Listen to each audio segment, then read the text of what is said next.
talking about this journey, I'll say that when I came to the second year of my college, it was then I started contemplating exactly what career I want to really step into. And then there was a childhood dream somewhere, I might have read somewhere, I might have listened to it, कि you have to become an IAS officer, ऐसा कुछ था. तो फिर college में आके उस dream को मैंने कहा इसको आगे बढ़ाते हैं. I started reading about it, कैसे पढ़ाई होती है, क्या नोट्स होते हैं. I could not go to Delhi while I was in the college. तो फिर मैंने कहा कि नहीं, यहीं से पढ़ाई शुरू करती हूँ. तो जो भी मुझे वहाँ क्लासेस मिली, जो भी ऑनलाइन मुझे मिला कंटेंट, वहाँ से मैंने प्रिपेयर करना शुरू किया.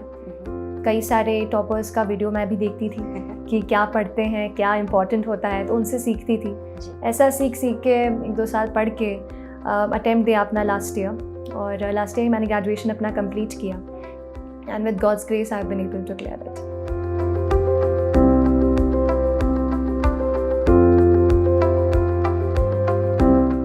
यस, स्टेट ऑफ माइंड जैसा आपने कहा इक्वली इम्पॉर्टेंट है. We focus on material, we focus on test, we take all the material that's there, you know, we just want to leave just don't want to leave anything. लेकिन हम ये शायद भूल जाते हैं कि हमारा मेंटल प्रिपरेशन भी इक्वली इम्पॉर्टेंट है. तो for a growing exam like this हमें मेंटली भी प्रिपेयर होना बेहद ज़रूरी है. एग्ज़ाम खुद 1 साल की है, प्रीलिम्स देते हैं, फिर मेंस, फिर पर्सनालिटी टेस्ट, उसके 1-1.5 साल पहले से कर रहे हैं तो और जर्नी लंबी हो जाती है. तो उसमें हमें करने के लिए पॉजिटिविटी बेहद ज़रूरी है. तो आई स्टडीड इन भोपाल, जहाँ पे आई रिसाइड. तो it was good for me. वहाँ पे थोड़ा सा मम्मी से आई यूज्ड टू टॉक, उनके हाथ का खाना खाती थी, पापा से बात. I have a little brother, तो उससे सब मस्ती करना एंड ऑल दैट. तो that thing is equally important. अपने आप को मोटिवेटेड रखना, पॉजिटिव लोगों से जुड़े रहना, वो भी बेहद ज़रूरी है. थोड़ा म्यूज़िक का सहारा लिया मैंने, to listen to songs that boosted me up. And as you said, yoga. So my mother always focused on yoga कि नहीं, this is one thing you should be focusing upon apart from your studies. So I'll also say कि whatever you're doing, physically also you have to be fit. Take out time for some physical workout. And जैसा meditation पे, तो meditation helps you calm your mind. थोड़ा एक peaceful sense लाता है आपकी life में. तो ऐसा भी कुछ करिए, मोटिवेट खुद को रखिए और पॉजिटिव लोगों के साथ जुड़े रहिए. You know, anybody who pulls you down, who tells you that it can't happen, stay away from those people. You know, it's just straightforward, stay away, because in these moments when you're trying to achieve something in your life, आप कुछ बनना चाह रहे हैं, कुछ करना चाह रहे हैं, उस वक्त कम से कम उन लोगों से दूर रहें. एंड यू नो, बाद में सक्सेस के आप बिल्कुल उनसे मिल सकते हैं.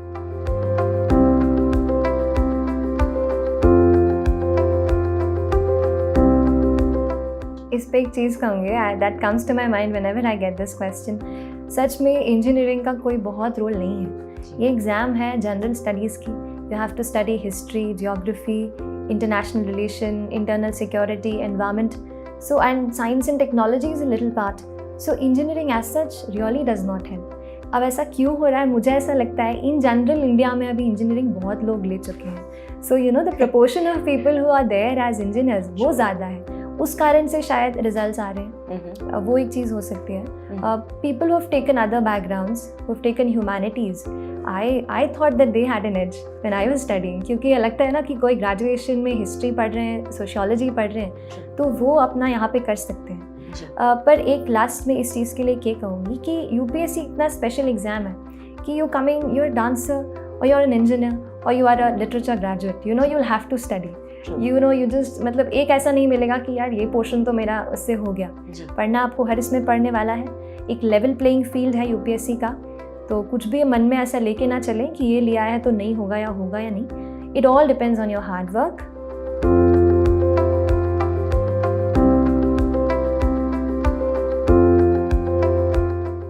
सीसार की बात पूछे, आई विल शेयर कि I was also not good in maths. Like maths was not my friend. Maths didn't like me.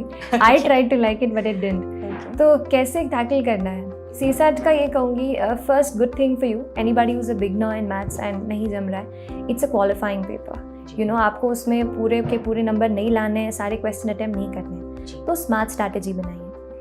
You have to just get about, I think, 66-70 इतना मार्क्स लाना है. Aim for 100, aim for something like that. Topics का बोलूँ तो मुझे भी थोड़ा maths का वो था. तो I focused on the comprehension part. English comprehension पूछते हैं, तो आई attempted that in the paper. पहले मैंने वो क्वेश्चंस किए, इंग्लिश वाले और लैंग्वेज वाले वो कर लिए. तो आई नो कि हाँ, वहाँ पे मुझे मार्क्स मिल जाएंगे. उसके बाद भी very selective while you are attempting the paper. जो क्वेश्चंस लग रहे हैं यार ये फटाक से हो सकता है, उनको आप जल्दी से अटेम्प्ट कर लीजिए. तो पेपर अटेम्प्टिंग पे वर्क कीजिए। हमेशा हम ऐसा नहीं कर सकते, वी आर नॉट एनसाइक्लोपीडियाज, हम हर चीज़ पढ़ के नहीं जा सकते, तो थोड़ा सा स्मार्ट स्ट्रैटेजी बनाइए। आई डिड दिस, पहले इंग्लिश कॉम्प्रिहेंशन कर लिया, फिर आई न्यू कि हाँ I had this 15-20 questions with me, फिर मैंने मैथ सेक्शन अटेम्प्ट किया, वहाँ पे जो ईजी लगा वो किया। अनदर थिंग एक कहूँगी कि CSAT जो पूछा जाता है मैथ्स, उसमें 10th तक का मैथ्स है। अभी इस साल और लास्ट ईयर का हाँ मैं कहूँगी कि थोड़ा CSAT का लेवल हाई हो गया है, बट विथ रेगुलर प्रैक्टिस आप कर सकते हो। जैसे मैं संडेज़ को ऐसे लिखती थी, वैसे आप संडेज़ को कुछ CSAT का 1 आवर आप निकाल लीजिए और उस दिन आप पक्के से CSAT प्रैक्टिस कर लीजिए। कई बार हम इग्नोर करते हैं, किसी चीज़ से डरते हैं तो उनसे भागते हैं, उनसे भागिए मत। जो आपको डर लग रहा है जिस चीज़ का, उसको ज़्यादा फेस कीजिए, be familiar with that topic, और संडे टू संडे की प्रैक्टिसिंग आई थिंक हो जाएगा, इतना टफ नहीं है।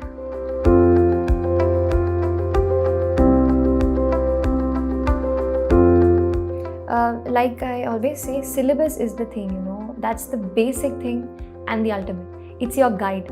From the first day of your preparation till the day of your interview, आपको अपना syllabus अपने सामने रखना ही है। Coming to decoding the syllabus, तो प्रीलिम्स का if you see the syllabus काफ़ी कम है, 5 to 6 लाइन्स में they just end it up. Mains is a thing जो बहुत अच्छे से डिटेल में उन्होंने किया हुआ है, बताया हुआ है UPSC ने। Coming to the prelim syllabus, 4 phases में आप बांट सकते हैं। जैसे you can start with the newspapers, वो एक डायनामिक पार्ट कवर करता है, कोई भी चीज़ हो। जैसे इकोनॉमी में है, इकोनॉमी में स्टैटिक हमने पढ़ लिया कि रेपो रेट क्या होता है, next day you find it in the newspaper कि इट हैज़ बिन इंक्रीज्ड और रिड्यूस्ड, तो उसका क्या इम्पैक्ट है वो आप करंट से कवर कर सकते हैं। तो आप अपनी प्रिपरेशन स्टैटिक प्लस करंट दोनों को मिला के करिए, that is the first thing I like to tell. दूसरा, सिलेबस के लिए NCERTs are also equally important. वो आपकी बेस बुक्स हैं, कोई भी आप स्टैंडर्ड बुक पिक करते हैं उसके पहले आप NCERTs अच्छे से पढ़ लीजिए एंड गेट एन आइडिया। कई बार हमको हिस्ट्री बहुत अच्छी लगती है तो वो हिस्ट्री को जल्दी से कवर कर लेते हैं, लेकिन मुझे हिस्ट्री इतनी अच्छी नहीं लगती थी, I took a lot of time उसमें। तो ऐसे अपने हिसाब से आप एक अपना टाइम टेबल बनाइए and NCERTs, newspapers, then standard books, उनको भी कवर करना है। ज़्यादा मल्टीप्लाइड सोर्सेज नहीं रखने हैं। अगर अभी कन्फ्यूजन होता है कि यार ये आने वाला है नहीं आने वाला है, तो आपका एक गाइड और है, वो है प्रीवियस ईयर पेपर्स। उनको देखते रहिए, किस प्रकार के क्वेश्चंस पूछे जा रहे हैं, क्या ट्रेंड है, उसको खुद ही एनालाइज करिए। ये एग्ज़ाम ज़रूरी नहीं है आप बहुत बड़ी कोचिंग्स के टेस्ट लगाएं या कुछ ऐसा अलग करें। आप खुद भी अपने लेवल पर इस एग्ज़ाम को समझ के पढ़ सकते हैं। तो पहले तो फियर हटा दें इस एग्ज़ाम का कि इतनी बड़ी कंपटीशन है, ये है। मैं कहूँगी फॉर्म बहुत लोग भरते हैं, कंपटीशन वैसे लगता है, लेकिन सीरियसली में बहुत कम लोग प्रिपेयर करते हैं। तो आपका कंपटीशन उन सब लोगों से नहीं है जो फॉर्म भर रहे हैं, आपका कंपटीशन उन केवल सीरियस कैंडिडेट से है, लिमिटेड, जो सच में इसका पढ़ रहे हैं। तो you can at your own level find out from the papers, go through the NCERTs, read the standard books और फिर आंसर राइटिंग एंड टेस्ट ये लगा सकते हैं।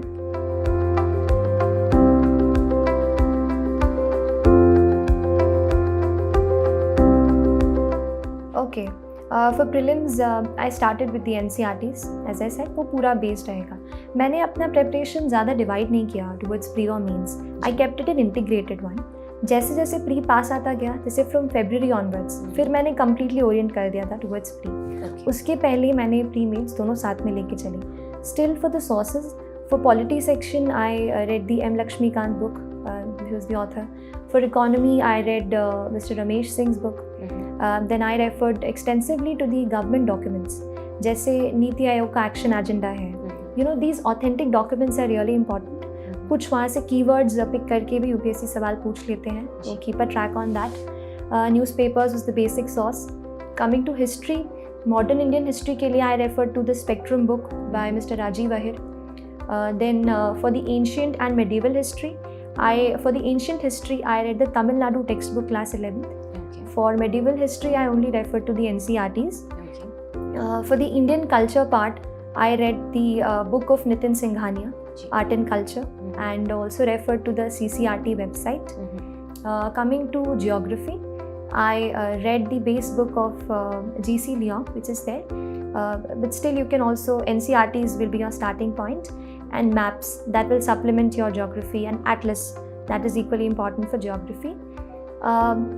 I think that sums up. Anything left? Yeah, economy I covered Mr. Ramesh Singh's book. I think that's all. Perfect. And science and tech के लिए specifically कुछ Oh extra? yes, science and tech के लिए no. I did not refer to any book. I think science and tech अगर UPSC asks, then it is related to your current what's happening, what's dynamic. So you know, keep a tab on your newspapers. अगर वहाँ पे कोई लगता है, you know, sometimes कोई question आ गया कि there's this RNA protein thing or anything Cas9 as it was asked in the prelims paper this year. ऐसा कुछ newspaper में दिखता है, तो please you know just Google it. Find out about the background information. बहुत सारा आपका काम क्यूरियोसिटी से हो जाएगा. अगर आप कुछ पढ़ रहे हैं और आपको लग रहा है कि यार इसका बैकग्राउंड मुझे नहीं पता है, तो वहीं पे just Google it, find out उसके पीछे क्या है, वो पोर्शन आपको वहाँ मिल जाएगा. Just make your own short notes and your covered. So you don't need to run towards new books, कुछ नया मटेरियल, कुछ नहीं. आप खुद अपना मटेरियल बना सकते हैं. Just be a little curious.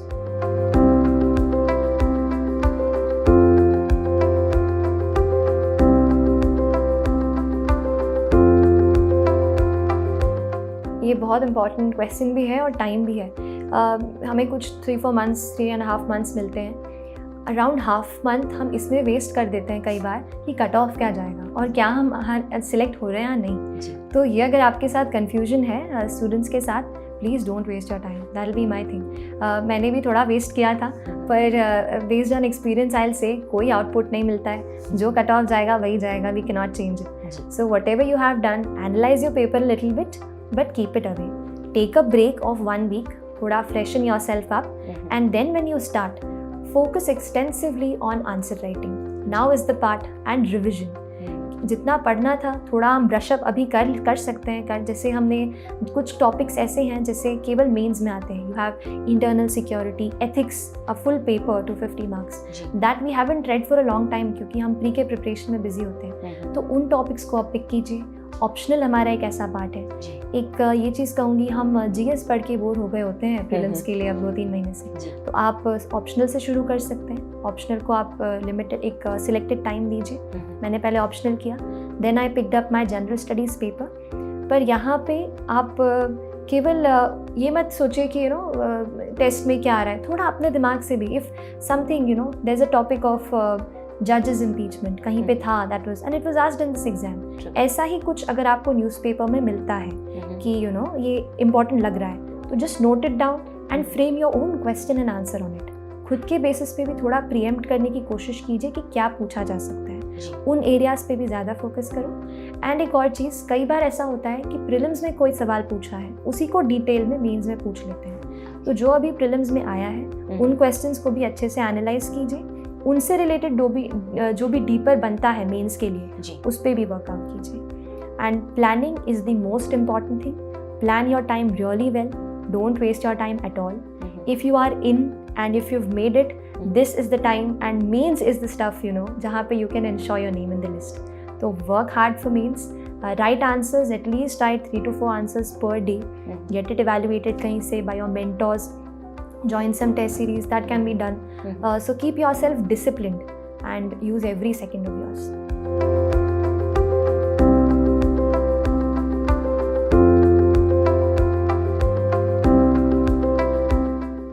Note making, you know, मेरे साथ ऐसा था, किसी के नोट्स मैं पढ़ती थी, इतना समझ में नहीं आता था. खुद के नोट्स में when we write in our own handwriting and we have processed that information, तो रिविजन भी ईजी हो जाता है. इसीलिए मैंने खुद के नोट्स पे फोकस किया.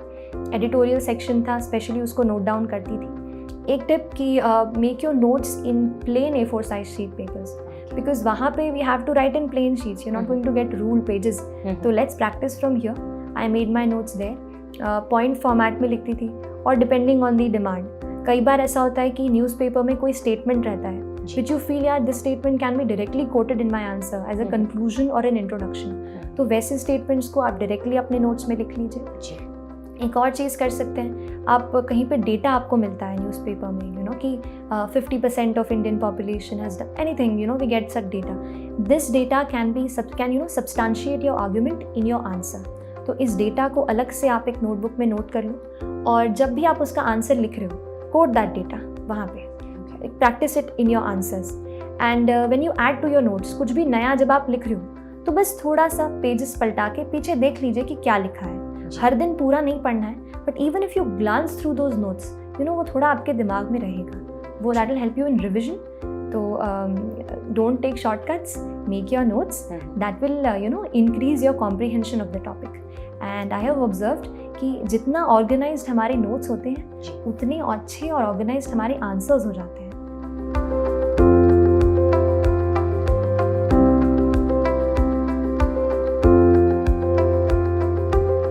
Practice your essays. Sunday to Sunday, get a mentor who will check and evaluate your essay. And आजकल philosophical essays पूछ रहे हैं. Generally, it used to be कि एक टॉपिकल आता है और एक फिलोसफिकल आता है. लास्ट टाइम जैसे मेरे पास दोनों एक फिलोसफिकल एसेज दे दिए थे, तो उस पर भी प्रैक्टिस कीजिए. UPSC will trick you, so please don't leave anything. And coming to optionals, a very important part of your mains. I had sociology as my optional. तो प्रीलिम्स के पहले एक स्टडी मैंने पूरा किया था ऑप्शनल का. तो प्रीलिम्स के बाद सारा रिविजन पे ध्यान दिया. जो भी इम्पॉर्टेंट टॉपिक्स लगे, इम्पॉर्टेंट चीज़ें लगी, उनको अच्छे से ब्रशअप किया. टेस्ट ज्वाइन किया था तो उसको अच्छे से दिया. Evaluate your test also. When you are giving a test, don't just give the test and leave it. नहीं, आंसर कॉपी जब चेक होके आ गई, उसको अच्छे से पढ़ो, क्या गलतियाँ हैं क्या नहीं है. Work on those also.